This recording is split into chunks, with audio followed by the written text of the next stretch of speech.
mu hrozí celkovo pád až na 9. priečku. Alexej Jagodín. No uvidíme. Trojnásobný majster sveta, 98, 99 a 2000. Dvojnásobný majster Európy, ktorý v lani vo Viedni prehral práve s Krušenkom. Juniorský majster sveta 96. A 20-ročný pán Krasokorčuliar, rodák z bývalého Leningradu.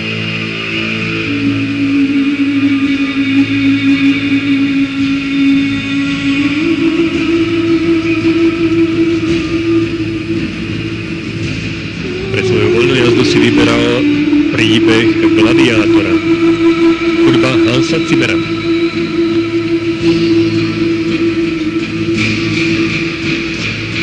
Je tam. Štvrtý Toulouse, trojtým.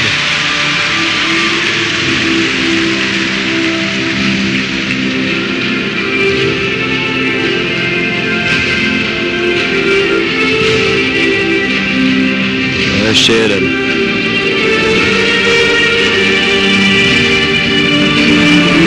Áno. Nie je úplne perfektný, ale predsa len neustal.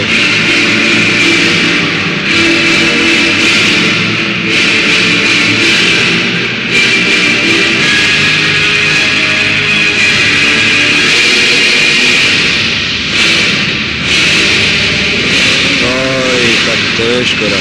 Tam mal byť trojitý Axel, nepochybne. Zabudol zabaliť? Nie, on trošičku sa do toho vrhol silou. A myslím si, že po tých dvoch štvorákoch bol tak nadšený, že vlastne toho druhého udržal a dal do toho viacej, než bolo treba. Je to škoda. Má ešte jedného plánované ku koncu voľnej jazdy.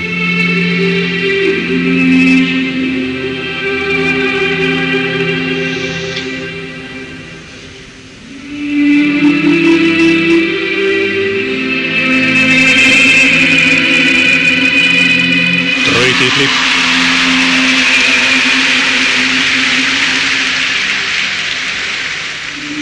Druhý trojitý Axel. Pekne. A v kombinácii.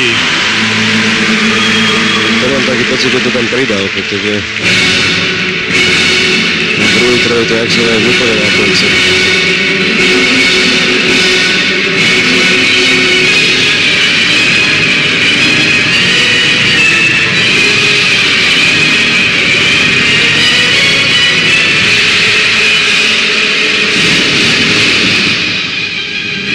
Trojitý Rydberger.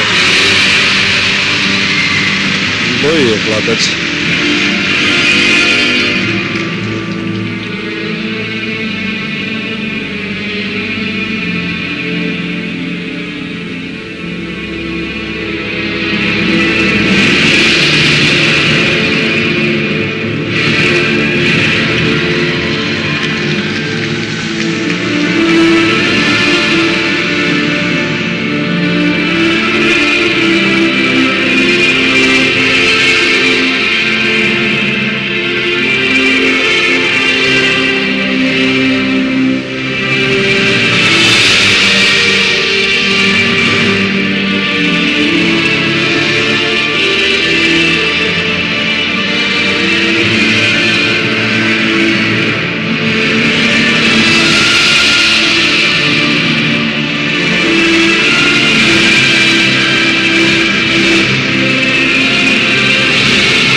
fantastický záver.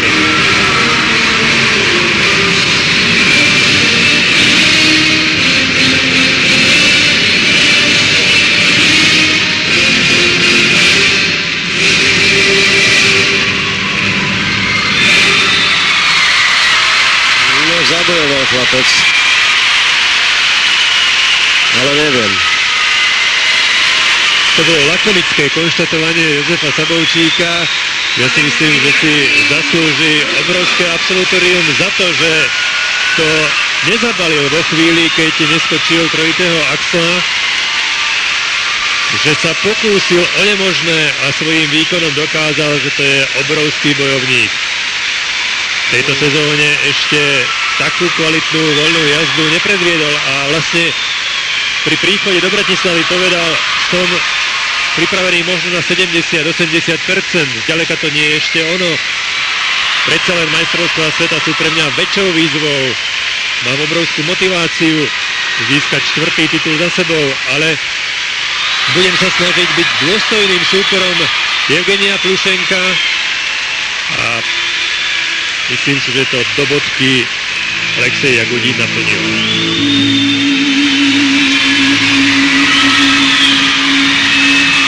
Štvoritý, odpichnutý Rydberger s trojitým.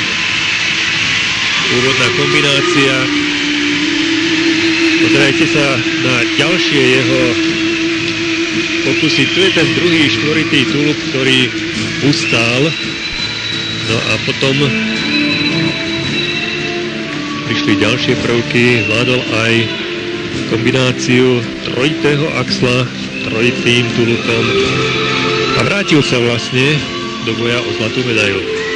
Skúsme porovnávať. Evgenij Plušenko mal 7 trojitých skokov a 2 štvorité. Alexej Jagudín skočil 2 štvorité, aj keď ten druhý tulub nebol taký čistý. A koľkože mal trojitých? Takisto 7. On mal ešte toho jednoho axla plánovaného, ktorý mu uletel, čo si myslím, že ak chcel vyhrať, tak vyslovo nepotreboval dnes. Áno, vlastne po tom druhom štvoritom tulupe mohol to vyvážiť ešte čistým trojitým axlom, druhým teda. Nechcel by som sedieť na stoličke rozhodcov v tejto chvíli. Ja tiež nie. Napätie graduje. No, teda.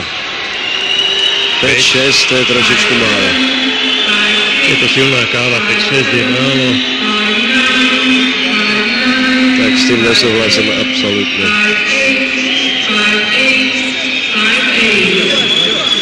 Päť 8, 5, 9 by si zaslúžil, možno. To určite. Druhá známka. 5, 8, 5, 9. Dvaja rozhodcovia ho posunuli na prvé miesto. 7 rozhodcov ocenilo vyššie Evgenia Plušenka. Pri všetkej úcte a priazni, ktorú prechovávame k jednému aj druhému, je to možno spravodlivé hodnotenie v tejto chvíli. V porovnaní teda vzájomnom medzi oboma pretekármi.